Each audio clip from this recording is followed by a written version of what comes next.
Welcome back to the very final part of Burnout 2 Point of Impact, part 24. Now, I actually tried to look it up since I had that second place finish at the last race at Airport Terminal 3 Reverse. And, see, the thing the problem is that I was told that if you get all 79 gold medals, you're supposed to get this particular code here, the Infinite Boost. However, if we go back to the one that I just did where I got to 78, see, Infinite Boost is still an option, so I don't know. Maybe just get... It's a little weird, so I'm wondering, would there be any difference if I got that gold medal? I personally don't know, because I'm just going to use this one where I have gotten them all before, because I don't feel like... I am not interested right now in going back and trying to redo the entire Heartbreak Grand Prix, because 6 races just to get to that one, no thank you. Alright, but we're going to be showing off the cheats. First up, we're first going to do is show off the Faceoff Cheat, which replaces the single race mode with the face-off mode that you saw in like the championship. So, for example, I can get out the custom muscle, if I wanted to, and have it go against the regular muscle, which is a bit of a dickish move, but you could do it. So anyways,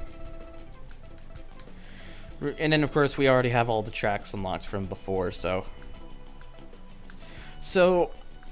let's what is the shortest of these?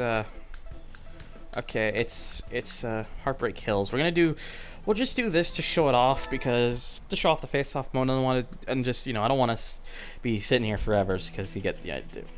So we're just gonna go to a snowy Heartbreak Hills, aka the Miracle Mile. So yes, the most unfair race in the world: a muscle against a custom muscle. So yeah, it's a bit dickish, but hey, you couldn't do it if you wanted to. Why does that thing get such a boost though? Like, that's a little off. So yes, one of the reasons the main reason I didn't use the custom muscle, its handling is very poor. Yeah, it's not very good. But you can do the thing. So anyways. Actually, you get the idea. I'll stop it there, so we're not sitting here forever. We're not going to make this one too long. Anyway, so now that's the Faceoff Cheat. Now we're also going to show off the Runaway Cheat, which replaces the crash with Runaway. So we're going to just choose, for example, the custom coupe, and we're going to choose one of the. Let's choose, for example, the last one, because with that one, there's at least quite a bit of distance before we actually get to any vehicles, so it kind of shows it off a little better. We have constant boost. You do not stop. It's pretty much as if the car is literally trying to run away. That's the boost. Of course, though, you can still crash. That's still a thing that you can do. So you get that point. But I'll just to show it off, I think you are supposed to crash because it still shows all the objectives. It's just it has the gimmick of all boost all the time. So good luck.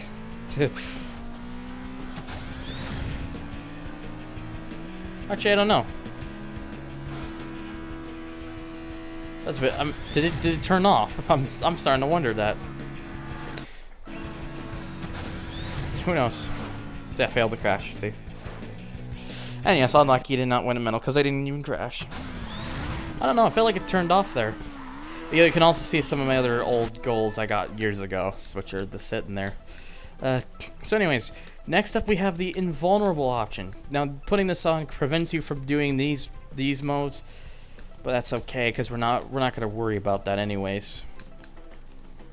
So, for example, let's go to... Actually, yeah, that's interesting. Why I just had a regular Heartbreak Hills in that last one, if you consider the fact that there is a reverse Heartbreak Hills. I don't mean to keep going to the Heartbreak Hills area, but hey. So, if my memory serves me correct, also a classic with two other customs. So, if memory serves me correct, if I'm to be correct, yes, it is correct. You can't hit a single car. They do not.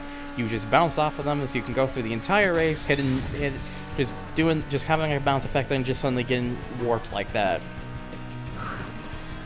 It's kind of amusing, but It's also you know, a little bit primitive, so you can just go through the entire race here. Never worry about hitting a thing. I'm gonna go through the entirety of Heartbreak Hill first, because I don't know. I just feel like we hadn't done this one. Maybe I'm wrong. I could be wrong. I've been wrong before, but you know, I don't know.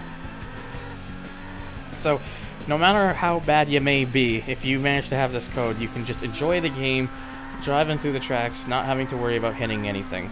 I don't even think you can crash on the walls either. So you are like I said, completely invulnerable. So you can just go through, never worry about anything, just have a jolly old time driving your supercar, pretending to hit cars, even though there's just a bit of a stop effect. Then you suddenly warp past them, and there you go. It's amusing to say the least. But yeah, so it's not. So honestly, it ain't. It's really nothing that's special. But you know, if you just really want to go through the tracks and just try to get a bit of a hang with it, not worry about the traffic for the time being, that's just the way you can do it. So honestly, if you just prefer that, then that is an option. But yeah, so you get the idea. And of course, can't go that far. I just still find it amusing that for this demonstration they decided to put a classic in with custom vehicles. It's like that thing wouldn't stand that much of a chance though.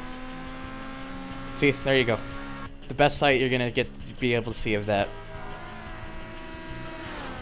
Anyways.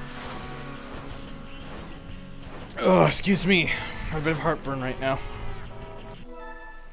As far as my memory serves me correct, because you have that on it, it doesn't actually save the records. You gotta do it legitimately to get a record to save.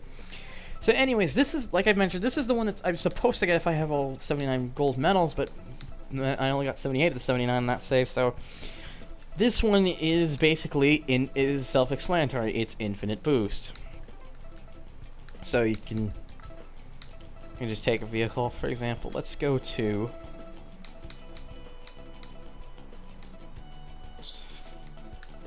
Palm. No, actually no. We'll go to Sunrise Valley downtown. How about that? So yes, yep, you see it right there. You have boost all the time. You won't ever need to worry about needing to try to get burnout, because you'll just boost okay every time. So it's pretty much a way to get as fast of lap times as you possibly can. Again, though, this probably will invalidate your times, obviously, but you know, you get the idea. So if you just really want to see how fast you can go in general, this may be your code.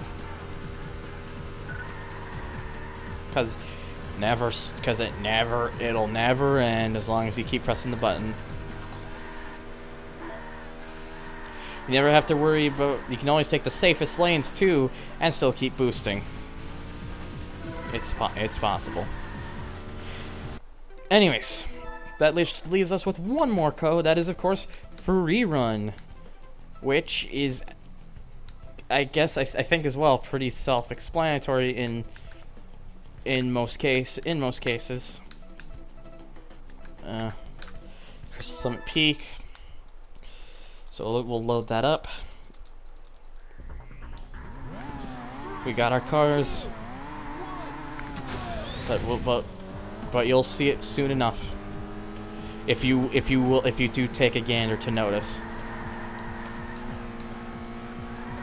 Do you notice it yet? Are you noticing it yet? Do you see the difference with Rerun? Has it sparkled onto you? Have you taken a look and say, yeah, I see it. I see what I see, or better yet, you see what you don't see.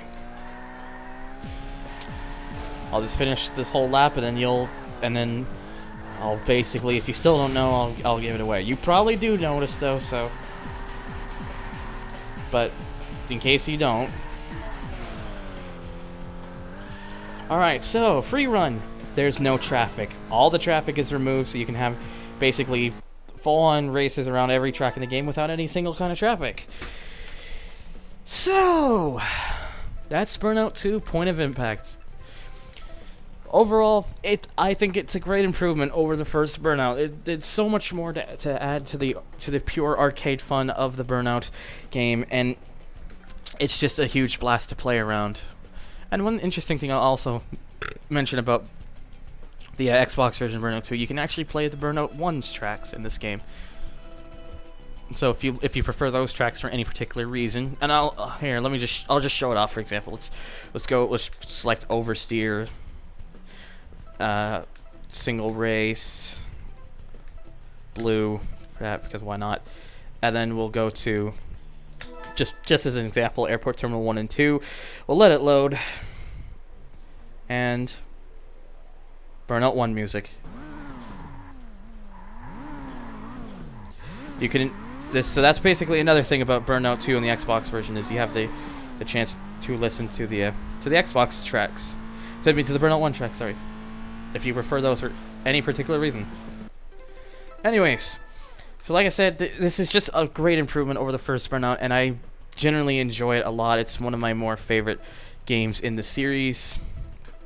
I mean, the later ones I do like more, but still, it's a very fantastic game. Definitely worth checking out, and if you can get your hands on the Xbox version, definitely go for that one. Anyways, though, that's gonna do it for this LP. I have, of course, been Thunder. Thank you all for watching. If you need, follow me on Twitter to get the latest updates. Donate to my Patreon if you wish to support the show, or support the channel for any particular reason. Of course, you don't have to. At least you watching still means the world to me. I just appreciate that you took the time to watch this. So thank you once again for watching, and as always, take care.